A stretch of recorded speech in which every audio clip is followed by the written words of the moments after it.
Hi folks, so welcome back. So yeah, in this video I'm going to cover two companies from the stationery segment, that is DOMS Industries and Flair Writing Instruments. ठीक है. So we have already covered Linc Limited in the last video. तो मतलब वहाँ पे तो हमने देखा कि भाई बिल्कुल भी ग्रोथ नहीं है. ठीक है, मतलब उनका टॉप लाइन में खाली ग्रोथ है 1% के आसपास एंड पैट में डी ग्रू किया अराउंड 4%. तो मतलब that was very very poor result and उनका वैसा ही है. ठीक है, मतलब लास्ट 8-9 क्वार्टर से मतलब hardly they have grown in double digit, मतलब 10% के ऊपर मतलब खाली 1-2 क्वार्टर ही ग्रो किया out of the last 2 years. So उनका तो मतलब बहुत ख़राब नंबर्स है. अभी ये जो पूरा स्पेस है, ठीक है, स्टेशनरी स्पेस में देर आर 5 कंपनीज है टोटल. ठीक है, एक हो गया Linc, Flair, Doms, Kokuyo Camlin and Cello world. ठीक है, जो 5 कंपनी है उसमें से डॉम्स एंड फ्लेयर जो है they are the one of the fastest growing players अगर तुम देखो इन दिस स्पेस. सो अभी डॉम्स का अगर हम देखें, सबसे पहले Doms is present in around 28 states. देख वो एक्सपोर्ट भी करते हैं अराउंड 50-55 प्लस कंट्रीज में भी एक्सपोर्ट करते हैं. इनके अगर हम नंबर्स देखें तो इनका टॉप लाइन में जो मतलब आपका सेल्स में जो ग्रोथ आया दैट वाज 24%. अभी सबसे ज़्यादा ग्रोथ आया था डॉम्स इंडस्ट्रीज़ का. ठीक है, डॉम्स में 24% का टॉप लाइन में ग्रोथ आया. इबिडा में खाली ग्रोथ है अराउंड 16% एंड पैट में ग्रोथ है खाली 13%. मतलब ऑपरेटिंग लेवरेज मिला नहीं. In spite of being the fastest growing player but उनको ऑपरेटिंग लेवरेज मिला नहीं. क्यों? क्योंकि उनका मार्जिन में कंप्रेशन हुआ. तो EBITDA margin fell from around 18.8% to 17.5%. PAT margin dropped from around 11.7 to around 10.7. अभी ये ड्रॉप क्यों हुआ? उन्होंने बोला क्योंकि उन्होंने they are consistently doing acquisition भी कर रहे हैं. ठीक है, तो लास्ट ईयर आई गेस उन्होंने एक कंपनी एक्वायर किया था यूनिक्लैन करके, यूनिक्लैन हेल्थ केयर. क्या करता है वो? मतलब वो बेबी डाइपर्स वाले सेगमेंट में प्रेजेंट है. ठीक है, तो डाइपर्स बनाता है, वो वाइप्स बनाता है, वो वाले कंपनी को अक्वायर किया था. उसके पहले उन्होंने बहुत सारे एक्विजिशन किए. एक स्कीडो स्कीडो करके एक कंपनी है. ठीक है, वो स्कूल बैग्स बनाता है. क्लैप जॉय करके कंपनी है, वो बोर्ड गेम्स टॉयज़ वो वाले सेगमेंट में प्रेजेंट है. फिर एक अभी रिसेंटली लास्ट क्वार्टर ही उन्होंने एक किया था सुपर ट्रेड्स करके, दैट इज़ इनटू आपके पेपर स्टेशनरी, मतलब ये नोटबुक्स वाले सेगमेंट में केटर करता है. बंगाल में कोलकाता साइड उनका अच्छा खासा प्रेजेंट है, जो सुपर ट्रेड्स वाला जो कंपनी ईस्टर्न साइड में.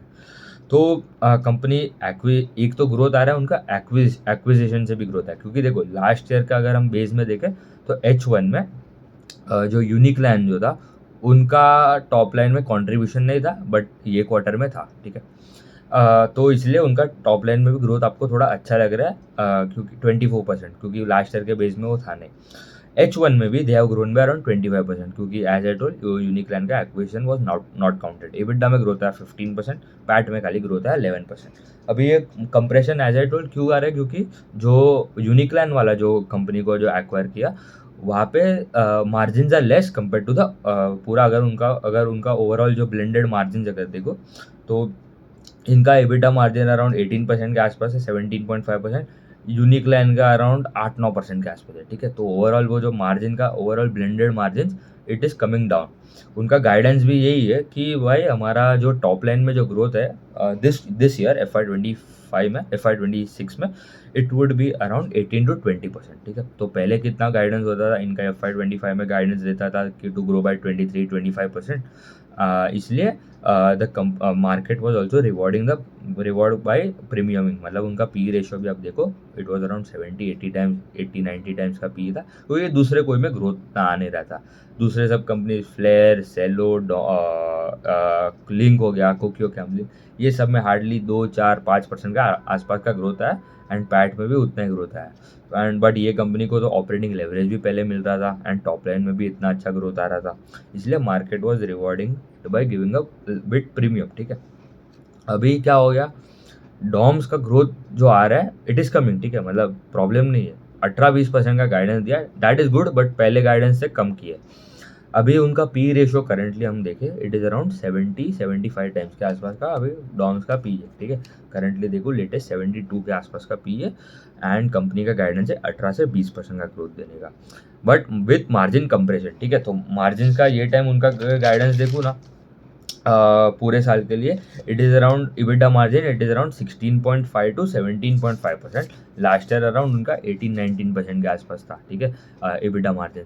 तो मार्जिन में कंप्रेशन है, तो पैट में तो आप भूल जाओ, उतना कुछ ग्रोथ नहीं आएगा, 9-10% के आसपास का ही पैट में ग्रोथ आएगा कंपेयरिंग टू लास्ट ईयर। तो 10% का आपका अर्निंग्स में ग्रोथ आ रहा है, ठीक है, अर्निंग्स में ग्रोथ खाली 10% आ रहा है, एंड आपका valuation is around 75 times price to earnings, ठीक है। तो that is extremely overvalued अगर हम देखो, क्योंकि अभी एक दूसरा कंपनी जो है दैट इज फ्लेयर करके, उनका ग्रोथ सडनली बढ़ गया, ठीक है। तो लास्ट कंसिस्टेंटली, सडनली नहीं मतलब कंसिस्टेंटली 3-4 क्वार्टर हो गया, they are growing at around 17-18-19% के आसपास का उनका ग्रोथ आ रहा है टॉप लाइन में, एंड उनको ये टाइम तो ऑपरेटिंग लेवरेज भी मिला, ठीक है। तो पैट में भी ग्रोथ उनका 30% है। तो we will do P2P ending में करेंगे, बट अभी अगर देखो जो मैंने बता दिया कि यहाँ पे डॉम्स का जो डील है that is looking slightly unattractive compare to Flair, क्योंकि फ्लेयर में ग्रोथ बढ़ गया एंड डॉम्स में जो ग्रोथ था वो थोड़ा स्लो हुआ है, उनको मार्जिन में भी कंप्रेशन आ रहा है, ठीक है। अभी उनका रेवेन्यू मिक्स देखो डॉम्स का, उनका 32% के आसपास आता है उनका स्कॉलस्टिक स्टेशनरी, मतलब क्या, ये जो पेंसिल इरेजर शार्पनर जो बेच के आता है basic products, that is around 32%। फिर आर्ट मटेरियल हो गए, that is around sketch pens हो गया, आपका पेंट हो गया, क्रेयॉन्स हो गए, ये सब जो होगा दैट इज अराउंड 20%। फिर किट्स एंड कॉम्बोज में मतलब एक पूरा बॉक्स में जो आता है, ठीक है, पूरा एक बॉक्स ऑफ पेंसिल्स, जिसमें मतलब एक पेंसिल का बॉक्स हो सकता है, फिर एक एक मतलब एक पूरा किट आ जाएगा, मतलब एक एक इरेजर एक पेंसिल पूरा जो कॉम्बो किट जो आता है दैट इज अराउंड 10% के आसपास। फिर जो ऑफिस सप्लाईज होता है, ठीक है, मतलब ये मार्कर्स हो गए, उनके इंक्स हो गए, तो वो सब जो बेच के दैट इज अराउंड 16%। पेन हो गया, ठीक है, पेन का उनका उतना कुछ खास कंट्रीब्यूशन था नहीं टिल लास्ट ईयर, वो अभी ग्रेजुअली बढ़ रहा है, क्योंकि डॉम्स का आपने पेंसिल ज़्यादा देखा होगा, ठीक है, पेन उतना देखा नहीं होगा, वेरेज आपने लिंक का ज़्यादा पेन देखा होगा, फ्लेयर का भी आपने ज़्यादा पेन देखा होगा, सेलो का भी पेन देखा होगा, ठीक है, बट डॉम्स का it was mainly more into pencils. फिर पेपर स्टेशनरी मतलब ये आपके नोटबुक्स वाला जो सेगमेंट है दैट इज़ ऑल्सो अराउंड 7%। फिर क्राफ्ट फाइन आर्ट मटेरियल हो गया आपके, ये जो हाईलाइटर्स हो गए, फिर आपके जो दैट इज़ अराउंड 4%। एक वो अभी जो नया एक्विजिशन जो किया यूनिक लैंड वाला that is now contributing to around 9% के आसपास हाइजीन प्रोडक्ट्स वाले सेगमेंट में, and the remain 1-2% is other वाला सेगमेंट, ठीक है। तो मेनली तो उनका अभी भी मतलब मेन जो कोर धंधा है, ठीक है, pen pencil office supply notebooks वो सेगमेंट ही है, ठीक है। ये जो नया नया एक्विजिशन कर रहा है that is good, they are diversifying into pure pure मतलब क्या बोलना है, प्योर एफएमसीजी जैसा प्लेयर बनना है उनको इन टर्म्स ऑफ जो मतलब फॉर किड्स, ठीक है, they are focusing more on kids. Also उनका जोग्राफिकल मिक्स भी देखो, ठीक है, तो 86% रेवेन्यू आता है उनका डोमेस्टिक इंडिया में से, एंड 14% आता है एक्सपोर्ट में से। अभी एक्सपोर्ट में एज आई टोल्ड अभी जो टैरिफ वाला जो प्रॉब्लम है, ठीक है, तो they are seeing some postponement in the order, ठीक है, ड्यू टू यूएस टैरिफ्स। तो दे आर डाइवर्सिफाइंग, अभी जो उनका यूएस में जो उतना एक्सपोर्ट कर रहा था, नॉट 14% एग्जैक्टली, अराउंड आप देखो 5-10% के आसपास ऑफ दैट 14%, ठीक है, मतलब नेट नेट तो आप समझ लो 2-3% ओवरऑल कॉन्ट्रीब्यूशन आता है यूएस में से, वो डाइवर्सिफाई कर दिया into countries like middle eastern countries हो गया, चिली हो गया, वहाँ वो श्रीलंका हो गया, वहाँ पे दे आर डाइवर्सिफाइंग, ठीक है, मतलब उनका मेजरली कुछ उतना इम्पैक्ट नहीं हुआ है इन terms of because of the tariffs, ठीक है।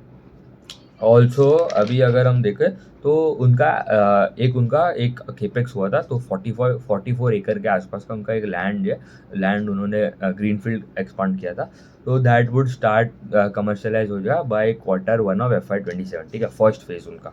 तो वहाँ पे वो क्या बनाने वाला है, दे आर मोर इनटू उनका जो पेंसिल का जो टिप आता है, नॉब आता है, वो बनाने वाले, and many other products they are going into that as well.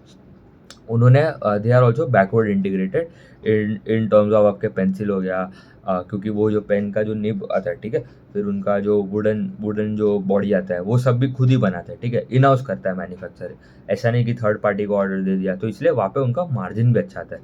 इसलिए आप देखो इनका इनका जो पैट मार्जिन है, ठीक है, डॉम्स का जो पैट मार्जिन अराउंड 10% के आसपास है, इतना तो फ्लेयर लिंक लिमिटेड जो है उनका EBITDA मार्जिन है, ठीक है, तो इसलिए they have margin superiority compare to their competitors as well. Also they are more diversifying into sketch pens हो गया, लेबल प्रिंटिंग वाले सेगमेंट में, टिन बॉक्स हो गया, इंक हो गया, ये सब वाले सेगमेंट में भी अभी जा रहे हैं। तो कंपनी अच्छा है, ग्रोथ थोड़ा स्लो हो रहा है बिकॉज कॉम्पिटिटर भी अच्छा कर रहा है उससे, ठीक है। एक प्रॉब्लम वो है, एक तो आपका पहले खुद का ग्रोथ स्लो हो रहा है, एंड एक दूसरा प्रॉब्लम है कि उनका competitor is growing at a better rate. तो ये दो एक मेजर इशू है फॉर डॉम्स इस वक्त, क्योंकि वैल्यूएशन भी आप देखो 70-80 टाइम्स का प्राइस टू अर्निंग्स है, and you are growing their earnings, ठीक है। अर्निंग्स में ग्रोथ आ रहा है अराउंड 10% के आसपास, क्योंकि मार्जिन में कंप्रेशन आ रहा है ऑल्सो। क्या अभी H1 में दे हैव ग्रोन बाय अराउंड 25%। तो उनको कॉन कॉल में भी पूछा था एनालिस्ट ने कि भाई आपने H1 में 25% के आसपास कर दिया, तो आपने खाली गाइडेंस दिया है तो 18-20%, तो उसका मतलब है कि आप you will grow at a much laser rate, like 15-16% in Q3 and Q4 in H2 because of the क्यों, मतलब आपको ऐसा लग रहा है कि नहीं। तो कंपनी में बोला कि हमारे जो Q1 एंड Q2 था उसमें वो यूनिकलैंड वाला जो एक्विजिशन जो था that was not counted in the base, ठीक है। इसलिए आपको ग्रोथ थोड़ा बेटर लग रहा है, कंसोलिडेटेड बेसिस पे ग्रोथ अच्छा लग रहा है, बट अगर आप स्टैंड अलोन भी देखो तो they have grown by around, जो उनका 17-18-20% का गाइडेंस था वो हिसाब से ही ग्रो किया है। तो ये हो गया डॉम्स का बात। अभी आ जाता है फ्लेयर का। फ्लेयर पे आप देखो तो एक साल पहले भी अगर आप देखो तो उनका मतलब कुछ खास ग्रोथ आ नहीं रहा था, ठीक है। But gradually they have grown at a good rate, ठीक है। मतलब एक साल से कंसिस्टेंटली, एक साल के पहले आप जाओ तो they are also struggling to grow, ठीक है। तो फ्लेयर का भी आप देखो बिजनेस मॉडल यही है, राइटिंग इंस्ट्रूमेंट प्लेयर है ज़्यादा। उनका ये जो पेन वाला सेगमेंट है, एक उनका क्रिएटिव वाला सेगमेंट है, वो पेंसिल शार्पनर वो वाला सेगमेंट है, एंड एक हो गया स्टील बॉटल वाला सेगमेंट भी है, ठीक है। तो वो बॉटल्स भी बनाते हैं, टिफ़िन बॉक्स हो गया, बॉक्सेस हो गया, नॉर्मल जो डब्बे हो गए, वो सब भी बनाते हैं कंपनी। तो फ्लेयर का मेजरली 70% के आसपास जो रेवेन्यू आता है वो पेन वाले सेगमेंट से ही आता है। क्रिएटिव सेगमेंट मतलब pencils, calculator, sharpener, eraser, geometry box, ये सब जो भी स्टेशनरी वाला मटेरियल है एक्सक्लूडिंग ऑफ पेन्स, वो बनाता है, that is around 22%, and the remaining 9% is coming from the bottle वाला सेगमेंट। बॉटल वाला सेगमेंट छोटा है, अभी ग्रेजुअली उन्होंने स्टार्ट किया था, तो that is also growing at a good rate, क्योंकि बेस भी छोटा है वहाँ पे। अभी उनका अभी नंबर्स देखते हैं, ठीक है। तो सेल्स में ग्रोथ आ रहा है 19% फॉर फ्लेयर। EBITDA में ग्रोथ आ रहा है 19%, EBITDA margin was around 18.8 versus 18.7 last quarter.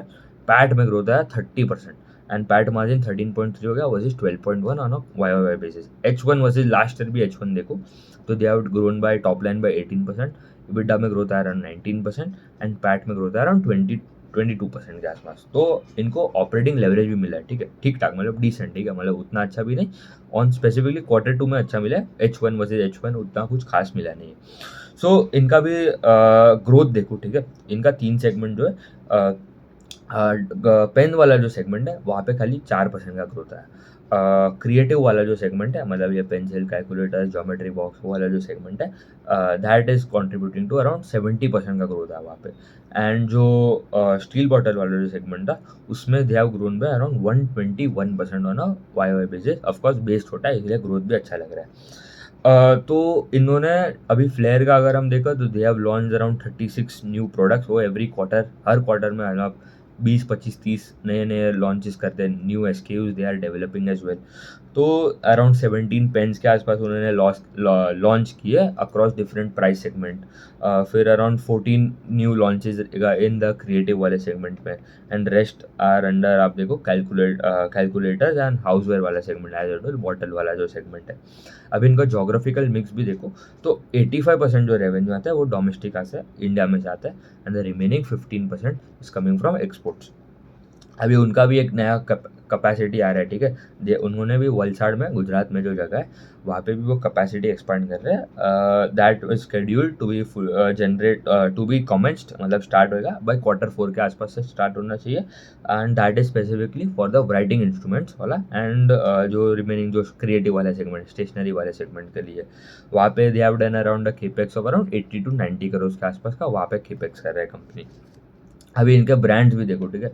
तो एक फ्लेयर करके जो पेन आता है वो हो गया, एक हॉसर जर्मनी करके एक पेन आता है दैट इज देयर, फिर एक पियरी कार्डिन करके जो पेन आता है वो बहुत महंगा पेन आता है, ठीक है। एंड एक जूक्स करके जो प्रोडक्ट है, वो भी मतलब अच्छा खासा ग्रोथ वहाँ पे अभी आ रहा है। अभी इनका गाइडेंस क्या है कंपनी का, they want to grow by around 15% for next 2 years, 15% CAGR के आसपास का ग्रो करना है फॉर नेक्स्ट 2 ईयर्स। अभी डॉम्स का guidance is to grow by around 18-20%, Flair का guidance is around 15% for next 2 years. अभी उनके जो सब डिवीजन है, ठीक है, फ्लेयर का 3 डिवीजन है, क्रिएटिव वाला, steel bottle and the pen वाला डिवीजन। तो पेन वाले डिवीजन में वो बोल रहा है हाई सिंगल डिजिट ग्रोथ, मतलब आप समझ लो 7-8% के आसपास का वहाँ पे ग्रोथ आ सकता है कोर जो पेन वाले सेगमेंट है, क्योंकि मेजरली 70% तो वहाँ से ही आता है। जो क्रिएटिव वाला, मतलब ये स्टेशनरी वाला जो सेगमेंट है, pencil, eraser, sharpener, calculator, geometry box, वो वाला जो सेगमेंट है, that can grow by around 45-50%, and steel bottle that can grow by 50-55% for next 2 years, ठीक है। तो ये उनका सब डिवीजन वाइज मैंने ग्रोथ बता दिया आपको। ऑल्सो अभी recently there were GST cuts as well, तो उन्होंने they have passed few benefits, मतलब प्राइस में भी उन्होंने जो कम हुआ था they have passed to the customers as well, तो मतलब डिमांड भी अच्छा आ रहा है। ऑल्सो अभी उनका मार्जिन जो है, ठीक है, करेंटली उनका जो मार्जिन है दैट इज अराउंड 18.8% के आसपास का उनका मार्जिन है फॉर Q2, एंड H1 में उनका 18% के आसपास था। उन्होंने बोला this margin would be better in H2 of FY26, ठीक है, जो अभी H1 में अराउंड 18% था, तो इससे बेटर ही होगा, मतलब 18% के ऊपर ही जाएगा, तो मतलब ऑपरेटिंग लेवरेज भी मिल रहा है उसको। तो अभी फाइनली दोनों अच्छे कंपनीज है, ठीक है, ऐसा नहीं है कि क्या बोल सकते हैं, मतलब वन इज ऑफकोर्स, मतलब आप वैल्यूएशन भी देखो, गाइडेंस के हिसाब से आपको लगेगा डॉम्स इज बेटर, क्योंकि उनका guidance is to grow by 18-20%, but with margin compression. अभी फ्लेयर का गाइडेंस क्या है, टू ग्रो बाय 15%, बट वो कर कितना रहा है, they are growing by around 18-19%। तो गैप जो है, ठीक है, मतलब प्लेयर 1 एंड प्लेयर 2 के बीच में इट इज़ नॉट हाई, मतलब ऐसा नहीं है कि 15-20% का डिफरेंस है, डेल्टा, ठीक है, जो भी है 2-3% के आसपास का ही डिफरेंस है, ठीक है। डॉम्स ने ये क्वार्टर में ग्रो किया 24%, फ्लेयर ने ग्रो किया 19%, 5% का डिफरेंस है इन दर ग्रोथ। डॉम्स को ऑपरेटिंग लेवरेज मिला नहीं, फ्लेयर को ऑपरेटिंग लेवरेज मिला, ठीक है, मतलब आपका अर्निंग्स में ग्रोथ अच्छा आया था फॉर फ्लेयर।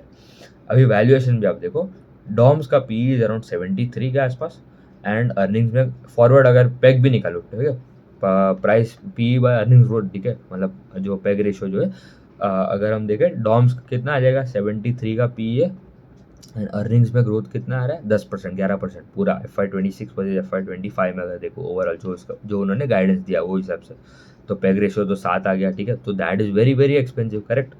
एंड फ्लेयर का अगर देखूँ, फ्लेयर का पी कितना है, 23 का पी है, ठीक है, 23 का पी है, एंड उनका गाइडेंस है टू ग्रो बाय 15%, एंड वो कर कितना रहा है, 18-19% का ग्रोथ। तो पैग रेशियो आपका आ जाएगा 1.1-1.2 टाइम्स के आसपास का पैग आ जाता है, फॉरवर्ड पैग, ठीक है, फॉर FY26, ठीक है। एंड नहीं, क्योंकि पी उनका 24 है, 23 है, एंड उनका अर्निंग्स में ग्रोथ आया 30%, ठीक है, तो PEG is down to around less than 1.8-0.9 के आसपास का पैग आ जाएगा। But with respect to sales growth भी अगर देखूँ, ठीक है, मैं सेल्स ग्रोथ के हिसाब से भी देखता हूँ, क्योंकि कैसे कंपनीज होते हैं कि जो टॉप लाइन में ग्रो कर रहा है 4%, 5%, एंड पैट में ग्रोथ आ रहा है 25%, 30%, तो आपको वो हिसाब से नहीं जाएगा, क्योंकि वो सस्टेनेबल ग्रोथ नहीं हो सकता। कितना खर्चा आप कम करोगे, ठीक है, कितने एम्प्लॉय को निकालोगे, कितना आप सैलरी कट करोगे, कितना मतलब वो करोगे, ठीक है, तो अर्निंग्स सस्टेनेबल होना चाहिए ग्रोथ, ठीक है। आप टॉप लाइन में भी आपको ग्रोथ आना चाहिए, उसके बाद ही आप एक बार अगर टॉप लाइन में भी ग्रोथ आ जाता है, ठीक है, बॉटम लाइन में भी आगे जाके आ ही जाएगा ऐसा होता है। बट अगर टॉप लाइन में ग्रोथ नहीं आ रहा है तो that is a big concern, क्योंकि बॉटम लाइन में that growth will be not sustainable for 1-2 quarter और सस्टेन हो जाएगा, बट उसके आगे it will be difficult to sustain that growth.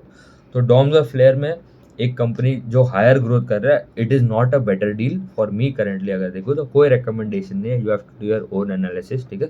तो Flair is looking much better compare to Doms currently. अगर हम देखो तो अभी एग्जीक्यूशन देखना पड़ेगा, ठीक है। अभी फ्लेयर ने बोला है कि we will grow by 15% plus CAGR for next 2 years, ठीक है। अभी किया अगर 5% तो वो प्रॉब्लम हो गया, ठीक है। तो एग्जीक्यूशन भी देखना पड़ेगा, क्योंकि पहले भी उन्होंने बोला था, फ्लेयर ने भी, they use to guide to grow by around 12-15%, but उनका भी ग्रोथ आ रहा था 2-5-10% के आसपास का ही आ रहा था। फिर वो गाइडेंस डिले होता है, एग्जीक्यूशन आता नहीं है, तो मतलब market does not like that, ठीक है। तो फिर डॉम्स जो है वो जो बोलता है वो एग्जीक्यूट करता है, ठीक है। ऐसा नहीं है कि उनका डॉम्स का they have consistently delivered and over delivered what they have guided. तो ये हो गया डॉम्स एंड फ्लेयर का बात। वी विल कवर जो सेलो एंड कोकियो इन नेक्स्ट वीडियो, ठीक है, कोकियो कैमलिन, ठीक है। Thank you.